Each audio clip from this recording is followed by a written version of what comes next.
Welcome back to Math Help with Miss Harris. In today's lesson, the learning target is I can use linear inequalities when modeling real-world situations. So what we're going to do is we're going to go through two examples of real-world inequalities. We're going to write the linear inequalities to represent those situations. We're also going to graph them, and we're going to test a possible solution for those inequalities as well. And for anyone interested in downloading this worksheet to use it for your classroom, you can find it linked down below in the description. Example 1 is about the pizza party. Miss Passarella is ordering pizza and breadsticks for a school pizza party and has a budget of $90. An order of breadsticks costs $5 and a pepperoni pizza costs $15. Now that we've read the problem, let's go back and underline any important information. So we know that there's a budget of $90.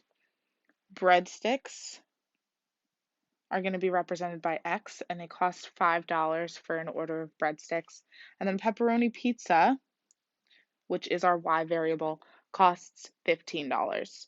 Our variables are already defined for us in the word problem, so I don't need to write my let statements. And to determine how much money is spent on breadsticks, we know that we have to multiply the cost for an order of breadsticks by the variable that represents it. And then we have to add to that the cost per pizza multiplied by the variable that represents pepperoni pizzas. And we have a budget of $90.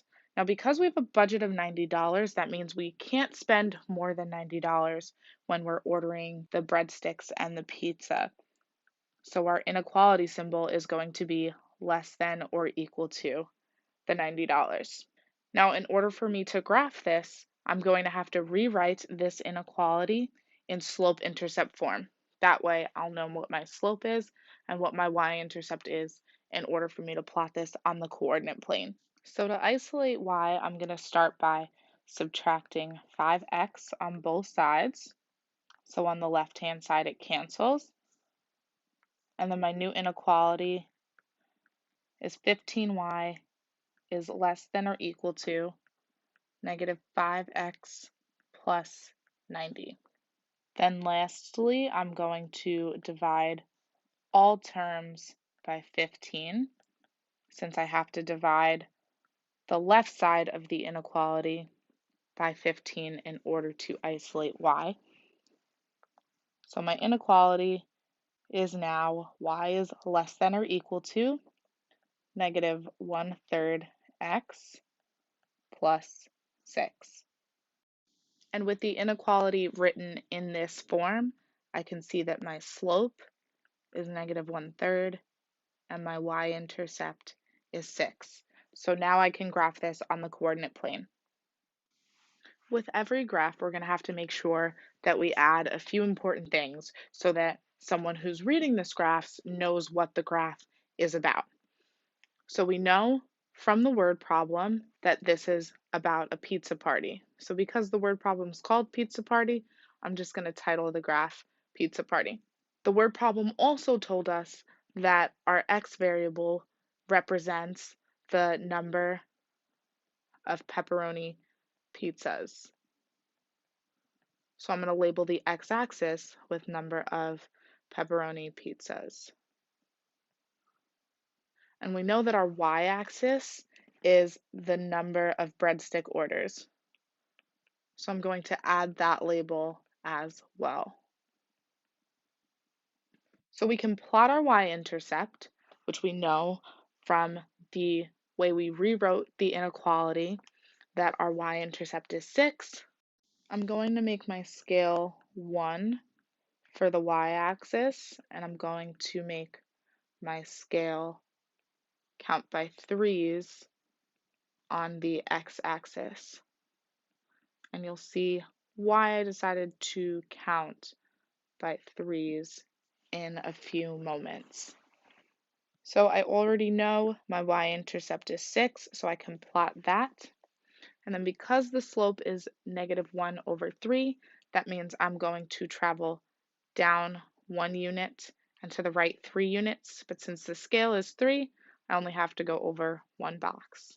And then I can repeat that pattern down 1 over 3, which is just 1 box, until I have a few points. I'm going to go back and erase the dashed lines I put there. And now we have to decide, are we going to use a solid line or a dashed line for this graph? And we determine that based on the inequality symbol used.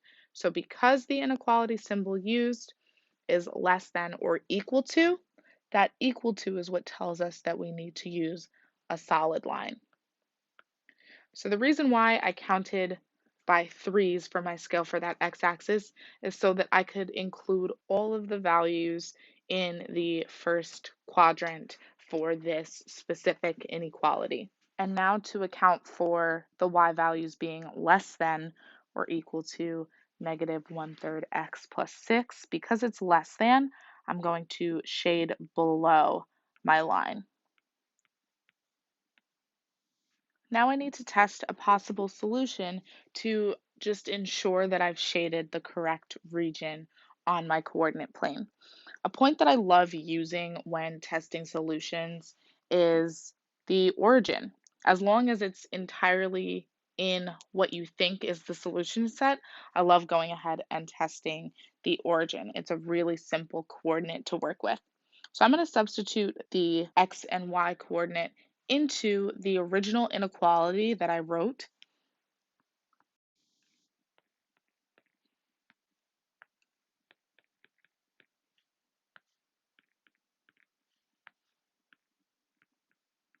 Now that I've substituted x and y into the original inequality, I can simplify this to see if it's true. So 5 times 0 gives us 0, 15 times 0 gives us 0. We want to see, is that less than or equal to 90? And this inequality is true. It is less than or equal to 90. So I know I shaded the correct region on my graph. What this also tells me is that any point in that shaded region is a solution to this inequality, or it is telling us that the specific number of pepperoni pizzas and orders of breadsticks is going to be within Miss Passarella's budget. So if we look at this point where x is 9 and y is 1, that means she can get 9 pepperoni pizzas. And she can also get 1 order of breadsticks.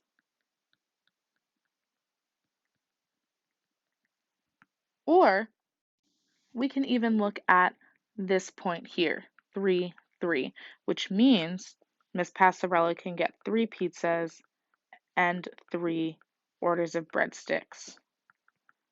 So these are possible solutions to our real-world inequality. Example 2 is the summer job example. Justin has 2 summer jobs. He earns $10 per hour at a cafe and $8 per hour at a market. Justin wants to earn more than $800 per month. So now that we've read it, let's go ahead and underline our important information. We know he earns $10 per hour at the cafe, which X is going to represent the number of hours he works at the cafe, and he earns $8 per hour at a market, and the number of hours he works at the market will be represented by Y. We also know that he wants to earn more than $800 per month. So the key word that tells us what inequality symbol we're going to have to use is more than. We know since he wants to make more than $800 per month, we're going to have to use the inequality symbol greater, and the money he makes per hour at the cafe is 10 times the number of hours he works at the cafe, which is X, added to 8 times the number of hours he works at the market, which is Y, has to be greater than 800. Instead of rewriting this inequality in slope-intercept form, I'm going to use another method to graph linear equations and inequalities, which is to find the x and y intercept. So to find the x-intercept, we know that y has to be 0. So I'm going to substitute 0 in for y in this inequality, which is going to cancel it out. So that way I can solve for x by dividing 10 on both sides. And then we'll have x is greater than 80. So that's our x-intercept.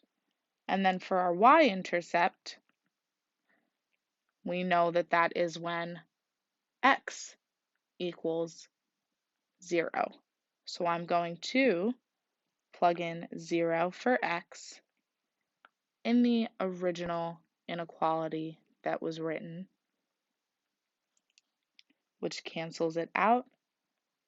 So then we have 8y is greater than 800, and we have to isolate y by dividing both sides by 8 to get that y is greater than 100. So I have my x-intercept and I have my y-intercept. So finding the x and y-intercept was super helpful now because it gives me an idea of what my scale needs to be for my coordinate plane. So I know that the x values tell me the number of hours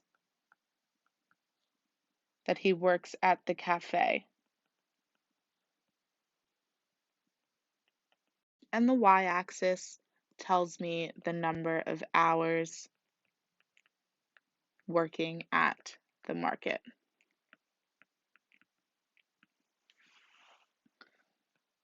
I'm going to also title this the summer job graph.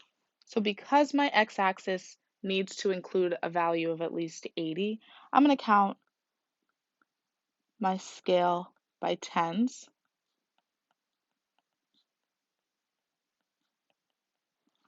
And my y-axis needs to go up to at least 100, so I'm going to count it by tens as well.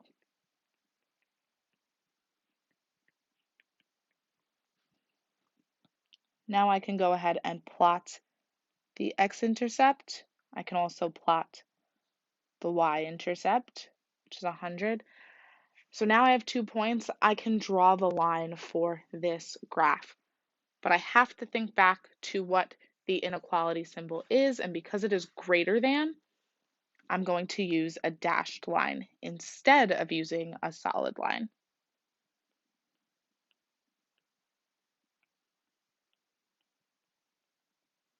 And with that symbol being greater than, I'm going to go ahead and shade above the line for my solution set. So any values above this line should work for our solution. So based on my graph, any point that's in the shaded region should satisfy the inequality that we wrote, which also means that any point that's not in the shaded region should not work for our inequality. So I'm actually going to test a point that's not in the shaded region. I'm going to pick the point 2020. So if he works 20 hours at the cafe and 20 hours in the market, he's not going to make $800. That's what should be proven when we test this point in the inequality. So if I plug in 20 for x and 20 for y, this inequality should not be true. So 10 times 20 is 200. 8 times 20 is 160. Is that greater than 800? 360 is not greater than 800. So we know that it is actually genuinely not a solution. So we did shade the correct region. And just to validate that even further, I'm going to go ahead and test a point that is in that pink shaded region. So I'm going to pick the point 100, 100. If he works 100 hours in the cafe and also works 100 hours at the market, he should definitely make more than $800. But let's confirm that by plugging in 100 for x and 100 for y. and this should be well over the $800 goal that Justin set for himself. So 100 times 10 is 1,000. 100 times 8 is 800. Is that greater than 800? Should be very obvious. It is greater than 800.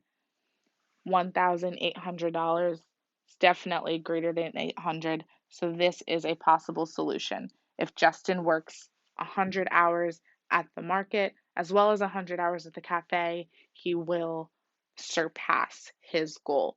So to sum up what we did today, we read through some real world linear inequalities. We wrote a linear inequality to represent those real world situations. We graphed those inequalities on a coordinate plane. For one, we graphed it by rewriting the inequality in slope-intercept form. And in the other, we found the x and y intercepts from the linear inequality in order to plot it on the coordinate plane. And then we also tested possible solutions, both inside the shaded solution set and outside of the shaded solution region, just to verify our solution set. If you guys have any questions, feel free to leave them down in the comment section below. Don't forget to like, share, and subscribe to my YouTube channel, and I'll see you guys later.